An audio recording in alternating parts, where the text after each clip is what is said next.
오늘 함께 좀 나누기를 원하는 말씀은 마가복음 계속적으로 함께 나누는 말씀입니다.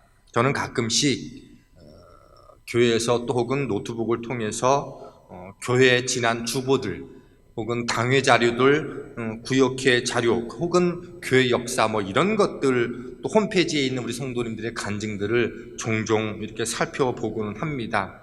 왜냐하면 과거 없는 오늘이 없고 오늘이 없는 내일이 없기 때문에 지난 년 또 꽤 오랫동안에 우리 교회는 어떤 사람들이 있었고 어떤 사역들이 있었는가를 이렇게 살펴보면서 오늘을 준비하는데 아주 의미가 있다고 생각을 합니다.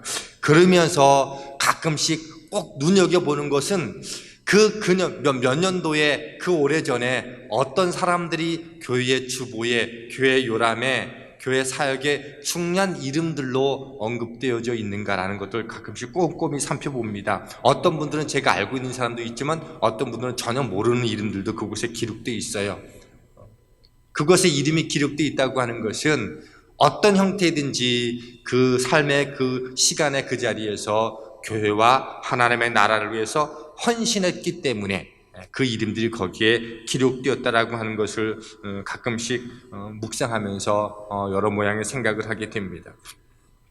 다른 사람에게는 어떻게 비춰지는지 모르겠지만 의미 있기 때문에 그 이름이 기록되었다고 하는 것, 그리고 성경에 이름이 기록되었다고 하는 것은 특별한 의미가 포함되어 있습니다.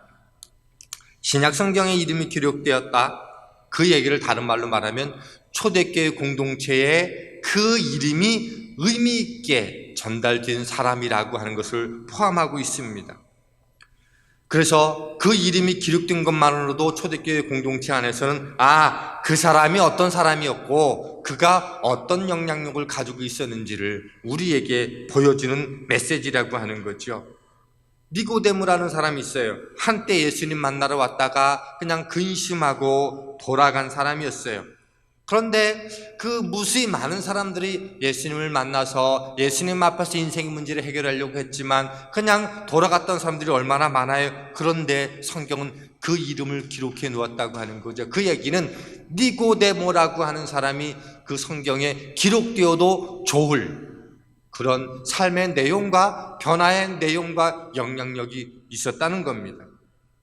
그래서 초대교회 전승에 의하면 사도 요한이 그 오랜 시간 동안 예수님의 어머니 마리아를 모실 때에 그 옆에서 함께 서포트한 사람이 이 니고데모였다라고 하는 이야기도 전해 내려옵니다. 아리마대 요셉은 예수님께 무덤을 내어드린 사람이죠. 그리고 그 이름이 그렇게 기록된 것 역시 그가 초대교회의 나름대로 영향을 주고받는 사람이었다라고 하는 겁니다. 구레네 시므온에 있는 사람의 이름을 기억하고 계시지요. 예수님께서 6월절에 예루살렘을 방문했다가 예수님의 십자가를 지고 골고다를 향하시는 그 한가운데 있다가 로마 병정에 의해서 대신 십자가를 진 사람이에요. 어쩌면 그냥 성경은 그냥 한 문명의 누군가가 예수님을 대신해서 십자가를 졌다 이렇게 표현해도 됐을 터인데 그 이름을 기록해 놓았다고 하는 것은 로마서 16장을 보면 그의 아들이 루포였고 그의 아내이자 루포의 어머니가 사도 바울에게 놀라운 믿음의 동력자였고 그의 어머니는, 그의 아내는 바울에게 영적인 어머니 역할들을 감당했었다라고 기록해 놓았다고 하는 것은 결국은 뭐예요? 구레네 시몬이 초대교회 공동체 가운데서 놀라운 영향력을 가지고 있는 사람이었음을 우리에게 보여주고 있는 내용입니다. 오늘 본문에 한 사람이 나와요. 이름은 미국 바디메오라고 하는 사람입니다. 성경을 보면 수많은 사람들이 예수님께서 이런저런 인생의 유익을 얻고자 왔던 사람들이 많아요. 그리고 여러 가지 이유를 가지고 설명하지만 우리는 혈우병 여인 그 이름을 몰라요. 안 못 보는 자 많았고요. 안진뱅이도 있었고요. 수가성 여인 이름을 몰라요. 수넴 여인 이름을 모릅니다. 선한 사마리아 사람 몰라요. 10명의 나병 환자 고침받은 사람 이름 다 모릅니다. 단지 이름을 언급되지 않았던 사람을 통해서 예수님이 어떤 일들을 행하셨다고 하는 것은 그들을 통해서 예수님이 누구인지를 보여주려고 하는 것에 핵심이 있었기 때문에 그럼에도 불구하고 누군가의 이름을 성경에 명백히 기록해 놓았다고 하는 것은 그의 삶의 초대교회 공동체 가운데 아주 의미 있는 사람이었음을 우리에게 증거해주고 있다는 거죠. 한번 생각해 보시죠. 그냥 그는 눈먼 자였다라고 소개해도 끝날 수 있는 이야기를 굳이 그의 이름을 기록해 놓았다고 하는 겁니다. 바디메오의 개인적인 삶을 보면 존재론적으로 가치 있는 사람으로 보이지 않아요. 이 사람은 앞을 보지 못하는 사람입니다. 이런 사람은 당시에 거의 죄인 취급했어요. 성경적인 뜻은 아니었지만 거의 사람으로 인정받지 못한 인생이었다고 하는 겁니다. 존귀함, 가치 있음과는 거리가 먼 사람이었습니다. 당연히 가난한 사람이었어요. 더 솔직히 말하면 거지나 다름이 없었어요. 궁핍한 가운데 있는 인생, 하루하루 누군가가 도움을 주지 못하면 살기가 어려운 인생, 그러니 당연히 배우지 못했을 겁니다. 무지한 사람이었을 거예요. 무지한 사람이었을 거예요. 가족도 없었을 것 같아요. 왜냐하면 구걸을 하고 있었으니까. 길거리에 앉아있는 것을 보면 우리는 충분히 짐작할 수 있어요. 있었다 할지라도 버림받은 인생이 아니었을까? 비참한 인생, 길거리 인생. 그런데 성경이 그 인생을 이름을 기록해 놓았다고 하는 거예요. 보이지 않아서 그냥 그렇게 사라져도 아무런 문제가 되지 않고 찾을 인생도 아니었을 터인데 성경이 그 이름을 기억하고 기록하고는 인생이 되었다고 하는 거예요. 그 인생 가운데 상상할 수 없는 일이 일어났어요. 바디메오 인생 가운데 이 단지 상상할 수 없는 일이 일어났다고 하는 것은 그가 눈먼 자에서 보게 되었음만을 의미하지 않아요. 성경에 많은 것들을 기록해 놓고 있지 않지만 그 이름이 정확하게 바디메오라고 기록해 놓았다고 하는 것은 그의 이름이 초대교회 공동체 속에서 뭔가 의미 있는 삶을 보여줬음을 우리에게 보여주고 있습니다. 그것을 어떻게 할 수 있을까요? 바로 그 이름 때문이라고 하는 거죠. 다른 사람과 전혀 다른 삶을 살았다고 하는 것을 우리에게 보여주는 거예요. 그의 출발점은 어디로부터 있을까요? 바로 예수 그리스도를 만났다는 것으로부터 그의 인생의 변화된 출발점이 시작이 됐습니다. 그리고 두 번째로 그가 초대교회 공동체 가운데서 그 이름만 들어도 영향력을 가름할 수 있었기 때문에 그의 이름을 굳이 성경에 기자는 바디메오라고 기록해 놓았다고 하는 거죠. 그리고 짐작하건대 그의 삶 속에서 성경의 마지막은 이렇게 기록해 놓고 있지 않습니까? 그가 곧 보게 되어 예수를 길에서 따르니라. 성경에 많은 사람들이 예수님을 따르겠다고 했지만 누구나 다 예수님의 일을 따라가 다니는 그런 제자로서의 삶을 사는 게 아니었다는 거예요. 그런데 이 바디메오의 이 치유와 회복과 따름 앞에서 예수님도 기꺼이 허용하셨다고 하는 겁니다. 그리고는 그의 뒤따른 삶이 낱낱이 기록되진 않았지만 초대 공동체에 하나님의 그 기록된 말씀의 책에 이름이 기록되었다고 하는 것은 그의 삶을 미루어 짐작하게 합니다. 예수님을 만나면은요 누구나 변화될 수 있습니다. 예수님을 진정으로 만난 사람마다 방향이 바뀌고 삶의 내용이 바뀌었습니다. 갈릴리 호숫가에서 고기를 잡던 일단의 제자들 베드로와 안드레는 예수님 만난 이후에 복음을 전하는 인생이 되었지요. 예수를 믿는다는 것 때문에 그리스도인들을 가두기에 혈안이 되었던 사도 바울이 믿는 자를 감옥에 가두던 그가 예수님 만나서 유대인과 이방인을 사랑하고 복음을 전하는 사람이 됐어요. 위협을 주던 인생이 이제 사랑을 나누는 인생이 되었습니다. 그리고 저나 여러분이나 예수님 만난 이후에 전혀 관심 갖지 않았던 삶의 내용과 방향이 우리 가운데 생기게 되었고 이 놀라운 생명의 복음을 누군가에게 나누고 싶은 그 안타까움을 오늘 우리로 하여금 갖게 한 그 이유는 어디에 있었을까요? 예수 그리스도를 만났기 때문이라고 하는 거죠. 그리고 거기에서 변화된 시점이 나타나게 되었습니다. 바로 이 바디메오가 그 예수님을 만났고 변화된 삶을 살았다고 하는 겁니다. 그렇다면 오늘 우리는 이 바디메오가 예수님을 만나는 과정 가운데서 그 인생 속에서 주님이 들어오고 그가 어떻게 주님을 따랐는가라고 하는 그 과정 속에서 오늘 우리가 반드시 놓치면 안 될 몇 가지를 우리는 함께 좀 나눠야 될 거라고 생각합니다. 이런 변화된 그 놀라운 경험들은 그냥 일어나는 것은 아니죠. 가만히 있는데 그냥 일어나는 게 아니라는 겁니다. 예수님께서는 우리의 한 사람 한 사람에 대해서 관심을 가지고 존귀히 여기십니다. 그리고 우리의 마음을 두드리세요. 말씀으로 두드리시고 내 인생의 목마름으로 그분을 향하게 하고 그분의 소식을 통해서 그분이 행하신 어떤 일들을 통해서 교회를 통해서 행하신 일들을 통해서 사람들을 통해서 행했던 어떤 일들을 통해서 그분은 우리에게 늘 다양한 방식으로 마음을 두드리고 계십니다.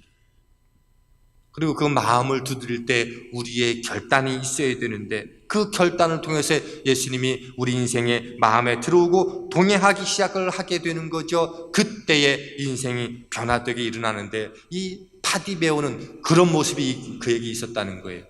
그는 주님을 만나기까지 결단이 있었어요. 그 결단이 주님을 만났고 전혀 다른 삶을 살게 하는 동인이 되었습니다. 그러면 오늘 이 바디메오가 보여주는 이 결단이 오늘 우리로 하여금 무엇을 말씀해 주고 있을까요? 오늘 47절 말씀을 보면 이렇게 되어 있습니다. 나사렛 예수시란 말을 듣고 소리질러 이르되 다윗의 자손 예수여 나를 불쌍히 여기소서. 앞을 못 보는 사람이니 주변에 어떤 일이 일어나고 있는지는 몰랐을 겁니다. 사람들이 웅성거리는 소리 가운데 나사렛 예수시란 얘기가 들리자 이 바디메오가 소리를 질렀어요. 당시의 문화 속에서는 이 모험 중에 모험인 거예요. 이 장애우로 표현되어진 이들과 사람들이 가까이 하기를 원치 않아요. 자기의 존재가 드러나면 모욕당하고 손해당할 수 있는 상황입니다. 바디메오는 그런데 예수시란 얘기를 듣는 순간에 자기의 존재를 숨기지 않고 기꺼이 소리 질렀어요. 제자들과 함께 이제 마지막 예루살렘에 들어가셔서 고난당하시고 십자가에 죽으시는 그 길들을 걸어가는 이 마지막 여리고 그 길들을 지나가시는 그 한가운데 예수시란 소리를 듣고 바디메오는 소리를 질렀어요. 그러자 48절 이렇게 말하죠. 많은 사람이 꾸짖어 잠잠하라 하되 그가 더욱 크게 소리질러 이르되 다윗의 자손이여 나를 불쌍히 여기소서. 여기서 꾸짖다라고 하는 사람 말은 헬라어로 에피티마우라고 벌하다 벌축을 주다 그런 거예요. 그러니까 제자들이 사람들이 꾸짖었다는 얘기는 뭐 너 한 번만 그렇게 얘기하면 쫓아낼 거야. 조용해. 그렇게 얘기했다는 거예요. 그러면 대부분 침묵하는 게 맞아요. 근데 바디메오는 어떻게 했는가 하면 더욱 크게 소리 질러 이르되 다윗의 자손이여 나를 불쌍히 여기소서라고 소리쳤다라고 하는 겁니다. 왜 그랬을까요? 그에게는 예수님을 향한 열정이 갈급함이 있었다는 겁니다. 사람이 꾸짖었으니 더 크게 소리 질렀어요. 그랬더니 이후에 예수님께서 멈춰서 그를 부른다는 소식을 듣고는 겉옷을 벗어서 예수님께 달려갔어요. 여러분이 이게 그냥 겉옷을 벗어서 달려갔다고 하지만 당시 유대인에게서는 사실 일반 사람들 겉옷은 거의 자기의 생명을 보호하는 이불과 같은 역할이거든요. 그런 거지에게 있어서 무슨 속옷을까지 차려입을 수 있는 여력이 있지 않아요. 그 얘기는요, 그의 모든 것을 다 던져놓고 예수님께 달려갔다라고 하는 거예요. 바디메오에게는 예수님을 향한 열정이 있었어요. 열정은 어디에서 나옵니까? 에너지에서 나와요. 에너지는요 뭐예요? 내 속에 깊이 있게 꽉 모였다가 더 이상 폭발할 수 없을 때 딱 폭발하는 것, 그게 에너지가 갖고 있는 능력인데 그걸 결단이라고 얘기하는데 오늘 이 바디메오에게는 예수를 향한 그런 에너지가 쌓이고 쌓인 그때 폭발하는 그 결단이 있었다는 거예요. 우리에게도 이런 결단이 필요합니다. 이 결단은요, 열정이 없으면 불가능해요. 그런데 이 바디메오에게는 이 예수님을 향한 열정이 있었다는 거예요. 그 열정이 사람들의 방해와 꾸짖음에도 불구하고 폭발해서 그 주님께 더 크게 소리 지를 수 있는 그런 모습들로 나타났다고 하는 겁니다. 이거는요, 성품의 문제가 아니에요.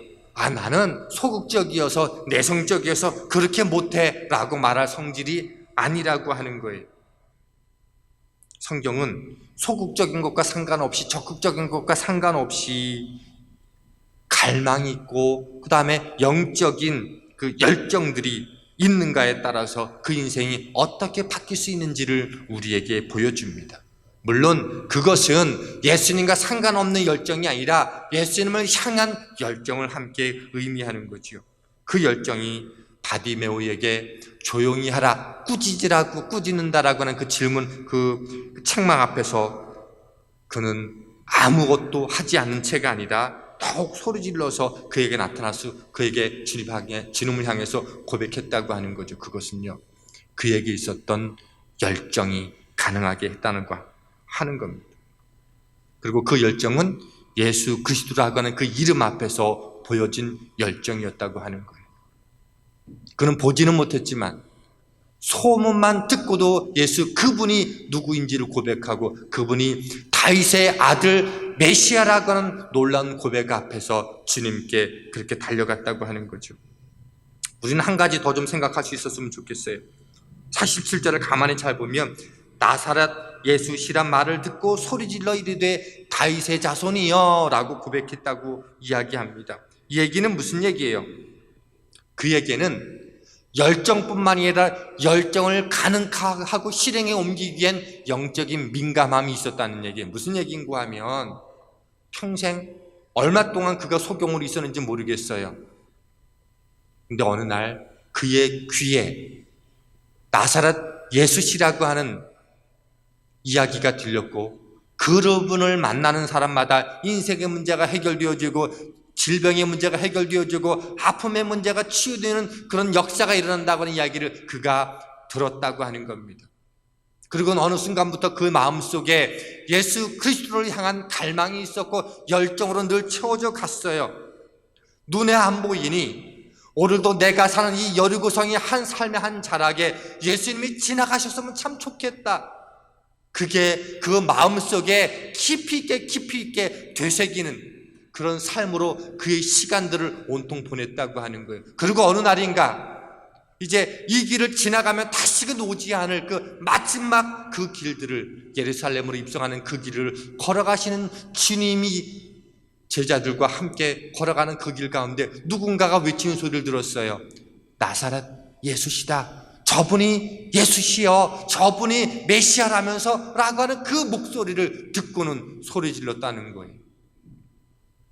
그에게는요, 예수님을 향한 영적인 민감함이 있었다는 얘기예요. 수없이 많은 소리를 들었을 터인데 그것에 귀 기울이지 않고 내 삶의 자리 속에서 예수님이 한 번쯤 지나갔으면 좋겠다. 그 다짐과 결심들이 되뇌인 까닭에 그 속에서 예수하면 언제든지 자기의 삶의 내용들을 고백할 수 있는 그 민감함이 그에게는 준비되어 있었다라고 하는 거예요.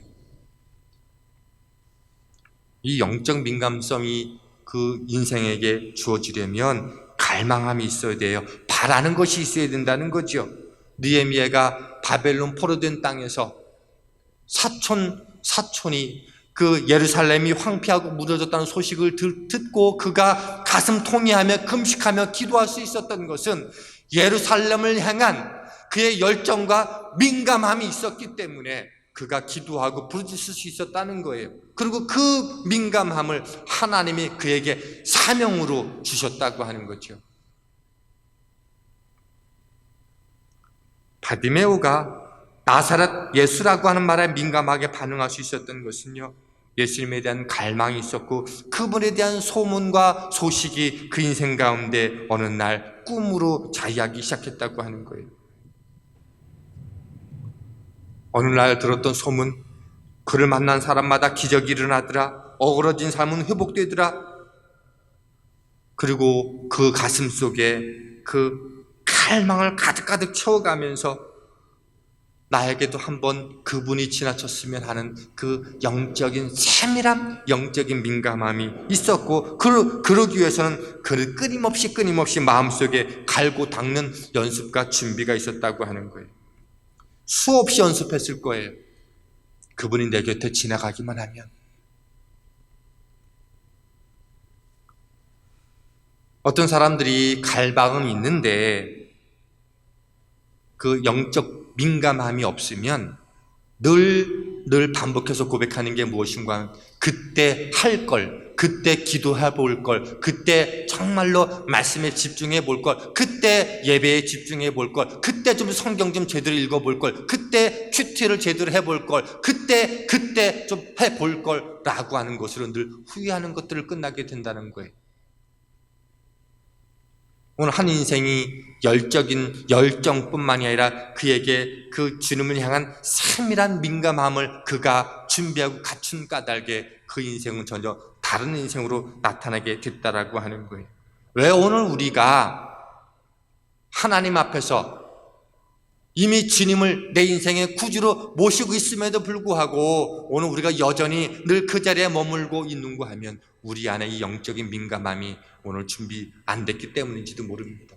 여러분, 주님이 바디메에게 임했던 놀란 변화의 역사의 주인공이 되어주셨던 것처럼 오늘 우리 인생이 그런 변화된 삶을 살기를 원하십니까? 열정도 있어야 되고요, 날마다 민감함이 오늘 우리 가운데 있어야 된다는 거예요. 근데 그 민감함은요 그냥 주어지는 게 아니에요. 날마다 말씀을 읽어가고 날마다 말씀을 묵상해내고 날마다 기도하면서 그때 그 순간순간 속에서 하나님이 어떤 방식으로 나에게 말씀하시고 응답하시고 나를 이끌어가시며 돌보시고 공급하시는지에 대한 세밀한 경험들을 날마다 경험하게 되어지는 그 일이 있게 될 때, 결정적일 때 그것이 하나님의 부르심인지 하나님의 이끄심인지 하나님의 공급하심인지를 경험하게 된다는 거예요. 바디메오에게는 그 일이 있었다는 거예요. 오늘 우리에게 있고 없으면요 그 영적인 민감함을 내가 날마다 되뇌이면서 나를 만들어 가고 있는가 아닌가가 결정한다고 하는 거예요.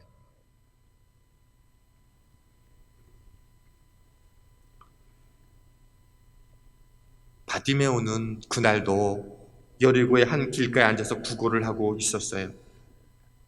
그때 예수님이 지나간다는 말을 듣고 다윗의 자손 예수여 나를 불쌍히 여기소서라고 고백했어요. 그 주위에 얼마나 많은 사람들이 있었는지 몰라요. 근데 그가 다윗의 자손 예수라고 고백했던 것은 마태복음 1장 1절에 나오는 것처럼 아브라함과 다윗의 자손 예수 그리스도의 계보라 족보라고 말할 때 성경이 늘 증명하고 있는 것, 예수 그리스도는 다윗의 후손으로 온다라고 하는 것을 그는 명확히 알고 있었다는 거예요. 수많은 사람들이 예수님을 따르면서 늘 기적을 꿈꾸며 먹을 것을 찾고 구하는 그 인생 가운데 그는 뭐라고 고백하고 있더라고요? 이분이 메시아라고 하는 것을 고백하고 있다는 거예요. 그러자 예수님은 가던 길을 멈추고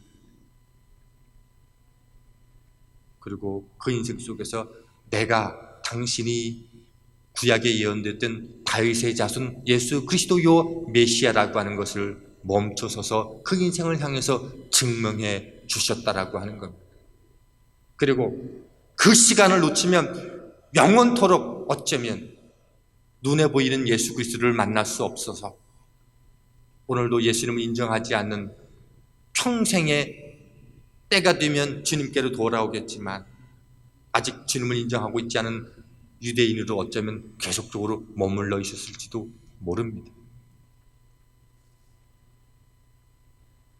예수님은 그의 외침을 듣고 구원의 역사를 이루기 위해서 십자가를 지시러 가시던 그 길에 멈췄었어요. 그리고 오늘 우리에게 이렇게 말씀해 주고 있는 거예요.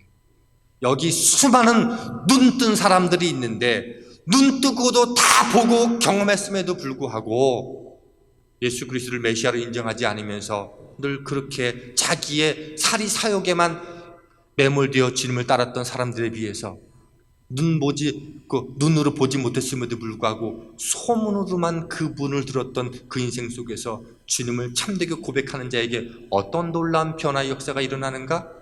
그런 사람이 어쩌면 참된 제자이다. 그래서 막지 않으시고 그분의 주님을 따르는 것들을 기꺼이 맞아 주셨는지도 모르겠습니다. 오늘 우리는요, 눈 떴다고 다 본다라고 생각하지만 눈 뜨고도 그분의 참된 사역의 내용들을 이해하지 못하면 눈 뜨고도 늘 엉뚱한 것을 구하는 인생이 되지만 눈 못 보고도 오늘도 예수님을 참된 메시아로 고백하면서 그 인생의 육신의 연약함을 회복할 뿐만이 아니라 영적인 거룩한 하나님의 자녀가 될 수 있었던 것, 오늘 바디메오가 우리에게 보여주는 놀라운 메시지라고 생각합니다. 2021년도에 여러분 어떤 신앙의 모습으로 살아가고 계셨고 살아가고 계신지 모르겠습니다. 예기치 못한 코로나로 인해서 상황이 당황스럽고 어렵게 여겨지지요. 생활이 많이 어려워졌습니다. 강박함도 있어요. 답답함도 있어요. 신앙생활의 무력감마저 오늘 우리를 따라오고 있어요. 근데 우리가 다 보는 것 같은데, 다 듣고 있는 것 같은데, 어쩌면 수많은 백성들처럼 주님의 현장 앞에 있음에도 불구하고 오늘도 눈먼 자처럼 살아갈 수 있음을 기억하고, 정말 눈뜬 자는 그분이 오늘도 우리의 구원자 되시고 창조주 되시며 오늘도 우리의 삶을 보존하시는 그분 앞에 오늘 우리가 당당하게 맞설 수 있게 되기를 원합니다. 그래서 여러분의 삶의 자리 속에서 보지 못했던 것들을 영적으로 보여지는 것뿐만 아니라 오늘 이 바디메오가 보았다고 하는 것은 저는 단순하게 눈을 보았다는 것만이 오늘 우리에게 주는 메시지라고 생각하지 않아요. 그는요, 영적인 눈으로 그분을 보게 된 것이지요. 그러니 그분을 따라가게 된 거예요. 그리고는 수많은 사람들이 예수님을 만났고 기적을 경험했고 놀라운 축복들을 경험했음에도 불구하고 그 이름을 여전히 문명의 사람으로 기록되었음에도 불구하고 오늘 성경은 바디메오라고 정확하게 기록해 놓으면서 오늘 그의 삶의 흔적들이 어떻게 나타나는지는 알 수 없지만 이름으로 그는 어떻게 살았는지를 우리에게 증명해 주고 있다라고 하는 겁니다. 저와 여러분의 삶의 자리 속에서 오늘 하나님은 낱낱이 오늘 우리를 보고 계시고 그의 삶의 흔적들을 이름으로도 기록해 놓고 계시다는 사실들을 기억하고 이 시대의 바디메오처럼 보게 되었으나 예수를 길에서 따르니라. 여러분의 인생의 문제가 해결되었으나 거기에서가 끝이 아니라 주님을 참되게 따라가는 하나님의 거룩한 제자들로 살아가게 되시기를 주님의 이름으로 축원합니다. 하나님 감사합니다. 오늘 거룩하신 하나님의 은혜 앞에서 오늘도 살게 하시고 크고 작은 인생의 바디메오 같이 보지 못하여 낙심하며 안타까이 여기는 우리 모든 믿음의 삶의 자리 위에 하나님 이제는 보아야 할 것을 보게 하여 주시고 더하여 주님을 온전히 따라갈 수 있는 이 시대의 거룩한 하나님의 제자들로 축복하여 주시옵소서. 예수님 이름으로 감사하며 기도하였습니다. 아멘.